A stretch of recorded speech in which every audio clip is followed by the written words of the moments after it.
Hello everyone, this is Jake from Fife Paranormal, and today I'm not really going to talk about paranormal claims, monsters, anything like that. Today I'm going to talk a little bit about what went into making a paranormal documentary.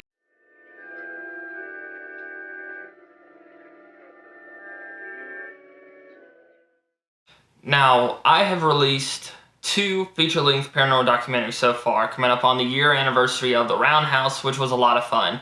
And then earlier this year, back in March, I did Ghosts of Guilford Courthouse, which has probably been my favorite project to work on so far.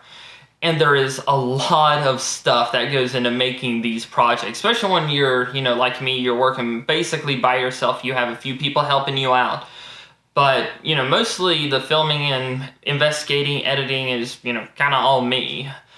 Which is fun because, you kind of get to learn all sorts of different skills, and you also learn the different aspects that go into productions like this, so that, hopefully down the line when I have a team helping me out, I kind of know what everyone's going through. When someone presents me a problem, I'm not just like, I don't know what that means. I actually know what they're going through, and I might be able to help solve it. So basically, it's just like any other movie or documentary project. The first thing you want to do is determine, what story do you want to tell? And for me, with the Roundhouse investigation, I actually went into that one looking for a documentary location. And basically what it was, I wish I had my notebook here, I could show you.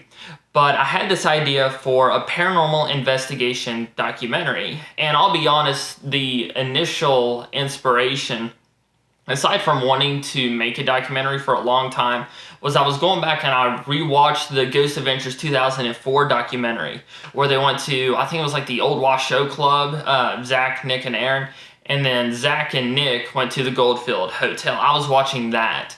And I wasn't so much watching it, for the entertainment or for the paranormal investigation. I wanted to see the production side of things, the technical side of things. And because I really liked the rawness of that documentary, it wasn't too polished. It almost felt like kind of, the only way I can describe it would be like Blair Witch. It was very quick, very raw. It was like you're watching, the real thing. And I really wanted to try and capture that feeling, in a credible investigation. No studio tricks, no faking stuff, nothing. Because part of doing a paranormal documentary or a documentary or film in general is you have to keep the viewer entertained for the entire duration. You can't have 5 to 10 minutes of cool stuff going on, 30 minutes of boring stuff where, people are pulling out their phones, checking Facebook, Instagram, and then, something happens, they're like, oh, I'll watch it for 5 more minutes, and then go back to scrolling through social media. I don't want that. That's not an engaging experience, and that will not make people go back to your stuff in the future, or even go back to look at your older stuff. So the formula that I came up with was basically the way we had done our investigations before, just with some light tweaks. And I have pages in my notebook of trying to find out this formula. Do I do crazy, sizzle reel type thing, B-roll, intro, history, investigation, wrap-up, or do I do introduction, history, B-roll / side adventure, investigation, B-roll, and then, aftermath. Which B-roll is, for those of you that don't know, is like, the extra shots of like us driving up to a location, and like we pan the camera, it shows, creepy sign or something like that. That's basically B-roll. But I wanted it to be extremely engaging. And I was writing down, I made sure to remind myself, do not compromise credibility, because once your credibility is compromised, you're done. Your reputation is basically shot. At that point, you're not an investigator documenting an experience / investigation / story. You're just, you're basically making a scary movie for fun. Which, that has its place, I guess, but I would never, ever, mess with my credibility. I've spent 11 going on 12 years to build it up. I'm not going to ruin it just for some hour-long thing. So after I had all this stuff done, I found a formula, and then the hard part came, and that was finding a location. Now, last year, of course, was, when the pandemic was, at high mark, and I guess it's going to another high mark, but a lot of locations were closed.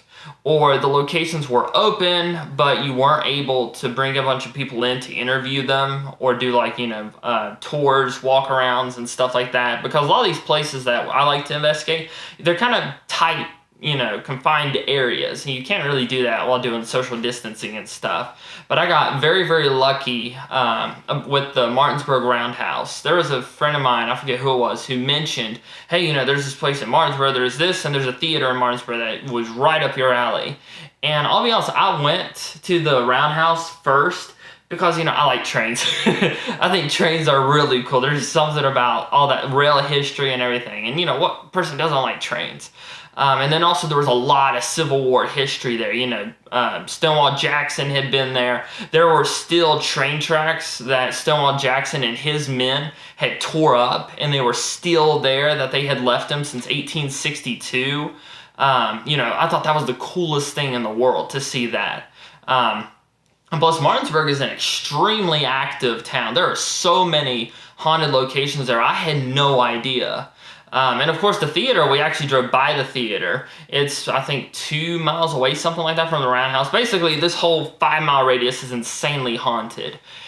And so once I had the location, I tried to figure out what story I wanted to tell. Was this one of those cases where there was, a mysterious death? And, I want to tackle that story, try and figure out what happened. Is it a mystery as to why this location's haunted? And, I'm trying to get down to the bottom of it. And there were 3 or 4 different ways that I thought about tackling this. Because I went crazy like I always do with the research. This whole wall here, I had these posters down. I had sticky notes all over it. It was insane. And then I had pages in my notebook, potential ideas, writing, things, this long on each page, real tight together, just, ideas, how I would do it. And then finally, the idea came to me, if I want to keep that, kind of raw, not really cleaned up feeling, I'm just going to document the investigation. That was going to be it. It was going to be 2 paranormal investigators going into a place that's allegedly haunted and just seeing what they get, And if a story came about either through an interview or by the evidence we got, then, I could, spin it that way. So in a way, I kind of let the spirits dictate what was going on. And I think it worked extremely well. When I went back and rewatched it before I released it, it wasn't as polished as, the big official documentaries or even, some of the Ghost Adventure stuff that I saw, but I felt like it was extremely close to what I wanted. And especially since it was my very first time and I was the only person working on it, I did all the research, contacting, photography, marketing, filming, investigating, well, Caitlin was there too, editing, everything. I basically wore all the hats. I wasn't too hard on myself, even though there were a lot of areas for improvement, especially with sound and lighting, which I don't even want to get into that. That was terrible on my part. I really goofed that up. But basically, you need to find out what is the story you're trying to tell here. And once you've decided what story you're going to tell, you need to outline and then somewhat script, not as in, writing everyone's lines, but kind of script out, this is how I want, this to flow, for the movie or for the documentary. And it's not going to be perfect. That's just the nature of the paranormal. You might have this whole cool, grand, concept in your mind, get to the location, and you get absolutely nothing. And now you're stuck with these pages of, stuff assuming it was going to be active, and now you've got 8 or 9 hours of footage of just absolutely nothing happening. And, you're kind of stuck, you're disappointed, angry at yourself, and, there's no need in going through it. So, once again, good to have contingency plans. Good to know what you want when you go in there. Now, for my second documentary, it was a little different. The Ghost of Guilford Courthouse, that was a documentary I had wanted to make since I was probably 11 or 12. There's just something about Guilford Courthouse. I just feel a very strong connection to that place. And I know that battle like the back of my hand. I could sit here for hours and tell you, all the leaders' names, most of the regiments, the times, where stuff happened, where they moved to, everything. I read the Guilford Courthouse book before I did the filming. I read it 3 times before I started filming, because I got the book Christmas of last year. I read it 3 times in January, And then in February, as I was working on some of the voiceover stuff, because I had all the voiceover stuff, there was over an hour and a half worth of voiceover stuff before I even went to Greensboro. And then after I did the voiceover stuff before I went there, the day before, I actually read the entire book in one night, which was pretty interesting. But it's stuff I like, so I didn't mind.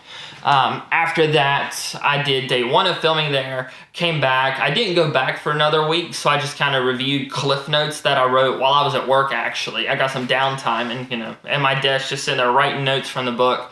Did the filming the second day, which is where we did most of the investigation stuff, and then we wrapped up everything else. And then before I started editing on my computer, I actually read the book one more time, just to make sure, I had the historical story straight in my head. I had, the claims of the place straight. I had the activity that I got, the footage, and then my idea of how it was going to go. So I wanted everything to match up, because my idea with this was I'm going to tell the story of the battle and the people involved, and if there's paranormal stuff in it that I get, that's perfect. I'll just throw that in. If there's not, then hey, I still have an hour and a half long documentary, that's just pure history. So I kind of left myself a lot of room to work with that. And then after that one, there's still things that I need to do different, especially with sound. I felt lighting was better. I was much more happy with that. I definitely think Ghost of Guilford Courthouse is probably the best project I've done so far. And it was cool because a week and a half after that is when I did the Investigating the Nickerson Sneed House with Miranda Young from Ghost Biker Explorations. And that was interesting because, I really wasn't going in there, for like a big serious project or anything. I knew Miranda had wanted to film for her series, Ghost Biker Exploration, which is an awesome series if you haven't checked it out. And so my idea was, hey, I'm just going to be her cinematographer, which basically means I do the filming and let her do her thing and, do investigate, that kind of stuff, because I was still exhausted from Guilford. There were a few other projects I was working on. I was mentally and physically exhausted going into that. So that's why I didn't have all my equipment. I didn't have, a big plan for an investigation episode. But as we were investigating, I saw opportunity. I was like, hey, I could get my camera, start filming this. That could be cool. That could be cool. And then the investigation went from 0 to 1,000. And about halfway through, I was like, okay, there's stuff here for a project. And so that's when I got my camera. I actually started, I don't want to say take it seriously, because I was taking the investigation seriously, but I wasn't taking my filming seriously. Of course, I was taking it seriously for her because, it was for her travel series, her investigation series, which is really high quality. So I was trying to, match or exceed the quality that, her videos usually are.